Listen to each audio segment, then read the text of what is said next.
I would soon start to dread going to bed at night. It became ritual for me to drag my feet.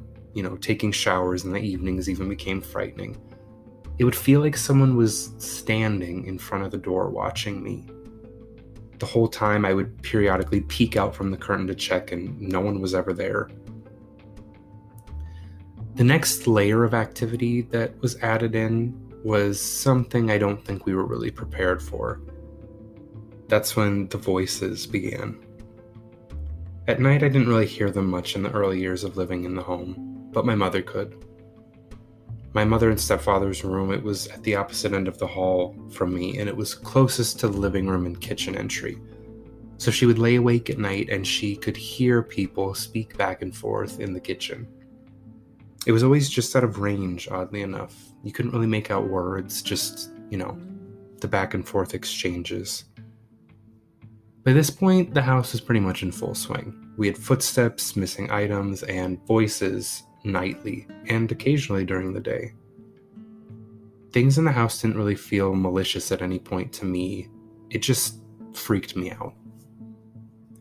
The activity seemed to be escalating at a rapid rate, and I didn't really want to see anything. That was kind of my biggest fears, is seeing an actual spirit.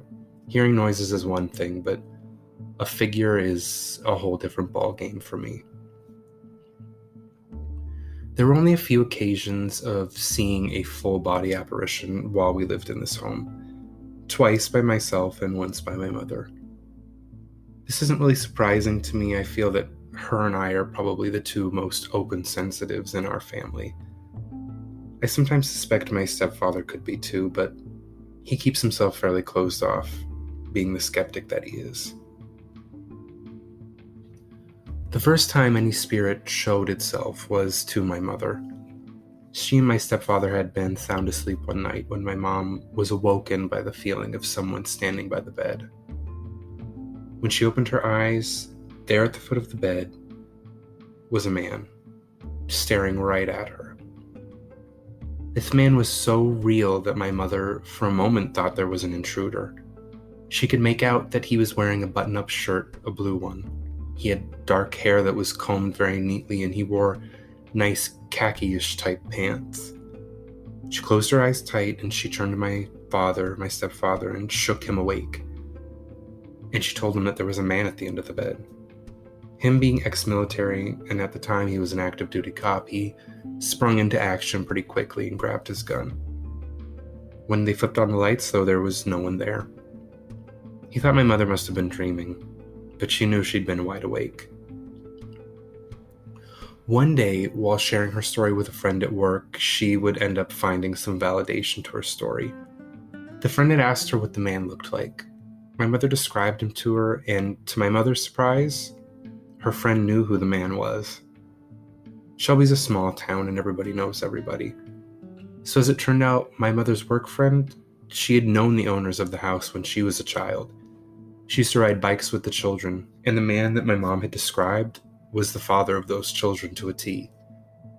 This did give my mom chills, but her friend did assure her that he was a really lovely man in life, as far as she knew. This did put her at ease, to feel like if there was a spirit, it was no one nasty or trying to get us. The second apparition to appear would unfortunately be in front of me. In my room, there was a red chair in the shape of a hand. It sat right across from my door, so it was the very first thing that you would see when you walked in. One night, I got up to use the bathroom, and it was immediately on the left when you come out of my bedroom. Once I'd finished and I'd come back around the corner, I was of course standing right in my doorway. And there in the chair sat a figure. This wasn't even the worst part of it. The figure had no head. I stood frozen, and as badly as I wanted to scream, I just couldn't force myself to. When I finally had broken myself free, I ran down the hall and screamed for my parents. My stepfather came rushing out of the room, and when I turned around to point at the figure in the chair, it was gone. I told him what I'd seen, but He, as per usual, said it was just a dream and not to worry, and I was sent back to bed. Shortly after this encounter, I started to have a nightmare. I remember it so vividly. In the nightmare, I would be getting up to use the bathroom, and when I would walk into the room, the shower curtains were pulled and the water was running. The room would be filled with steam, and I thought this was all very odd. Who would be showering in the middle of the night? Then I would start to hear singing in the shower. This made me think it was my mother who always sang in the shower and all around the house. But when I called for her, the singing stopped. For some reason, I felt the urge to pull the curtain back. And when I did, it was not my mother standing there. It was a woman. Her face looked like it had been decaying. I could see bits of her skull. And she had long, stringy hair that floated above her head. And as soon as I had pulled back that shower curtain, she screamed a blood-curdling scream and held up a knife. I ran from the bathroom with her chasing down the hall after me. When I got to the living room, she would knock me to the ground, and I would fight hard to keep her from plunging the knife into my chest. I finally got away and I rolled onto my stomach, and I would manage to crawl a little bit, but then I would feel the knife pierce my back, and I would scream in pain. This is when I woke up. I could still feel the spot on my back where she had stabbed me. It was throbbing, and I half expected there to be a wound the first few times I had it. There never was, though. I had this dream almost every night for about 1.5 years. I tried to tell myself it was only a nightmare, but the last day I had the dream, I knew it wasn't. The last night when I dreamt this horrible nightmare, it happened as it always did. But when I got to the living room and was pinned by this woman, something came over me. I screamed at her to let me go, and I grabbed the knife from her hand. And for the first time since I had started having these dreams, I felt in control. I pushed her off me, and I stabbed her with the knife. And this is when I woke.